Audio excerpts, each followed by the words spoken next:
Cheers to the open bar.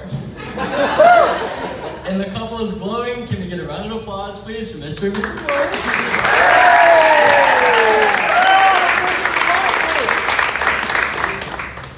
Thank you guys so much for this, by the way. When Ryan told me he wanted me to be his best man, I kind of more excited to have the one-of-a-kind opportunity to plan a killer bachelor party with the help of the other groomsmen, in which may or may not have involved hours of rock band. And get the rings in the ceremony and get in front of all of you tonight and extremely nervously say a speech that I hope hits as well as I want it to.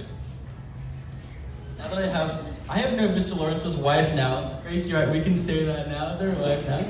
Almost my entire life, really. Rylan Rivera and I have been going to the same church for years back in Winter Garden. As much as we really didn't interact much, it was always nice to see a familiar face in the pews alongside her sister, the maid of honor, Caitlin, and her parents, Rafi and Colleen. Never in a million years did I think I would be up here talking to you guys in standard best man speech fashion at your daughter's wedding. We love it!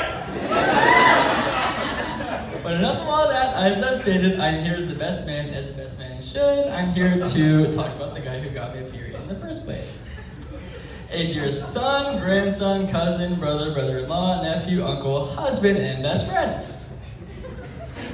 Now, this is the same guy who, the day of an important band concert, he and I accidentally locked the group's sheet music in someone's car keys in the trunk of their car.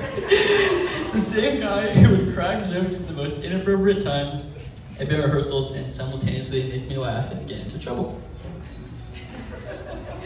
The same guy who, Anderson, you'll remember this, who clowned on me when I bought knockoff Polo Ralph Lauren shirts,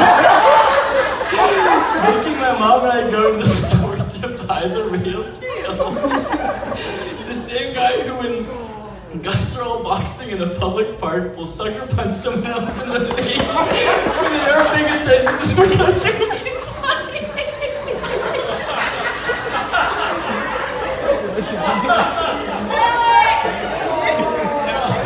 Now, this actually happened today. This bow tie was tied by Men's Warehouse because the groom thought that he bought a pre-made bow tie when, to his surprise, when we opened it up, it wasn't pre-made. So, for a good, it was almost an hour, we were getting ready to leave to the venue, and no one knew how to tie a bow tie. He called Rafi, Rylan's dad, and as much as he could have, I didn't want to show up to the venue not dressed as a best man. So I, on the way to the venue, drove to Men's Warehouse and had someone there take care of it for me. But this is also the same guy who came down from Norfolk, Virginia, where he was stationed at the time, to surprise me at my high school graduation. The same guy who would drive around with me and listen to me talk for hours on end about whatever was going on in my personal life, and the same guy who, whenever the guys leave a hangout or phone call or whatever it may be, he tells us that he loves us.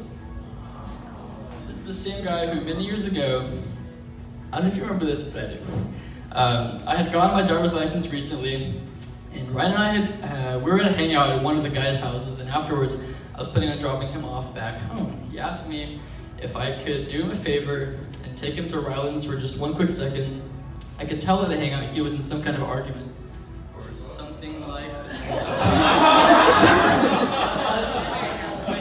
When we got in there, she came outside, and he got out of my car and walked up to the door and just hugged her. It was only a couple seconds. Before I even knew it, he was already back in the car. Maybe 1 or 2 minutes tops, but that was all the time that her now husband needed to make sure she knew that everything was going to be okay. And that's when I knew firsthand just how much Ryan loved this girl. It's actually kind of funny because just yesterday Ryan had forgotten something at Rylan's house, so I took him home to pick it up. And I was immediately sent back to that day, many years ago, watching him from my car walk up the steps to his now wife, Rylan.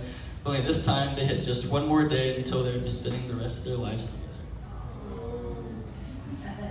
Now fast forward 24 hours and here we are. Tyler, the Creator, once said that good friends are hard to find, harder to leave, and impossible to forget. So when you guys finally get to Maryland and begin the next exciting chapter of your lives, be sure not to forget your family back. Congratulations.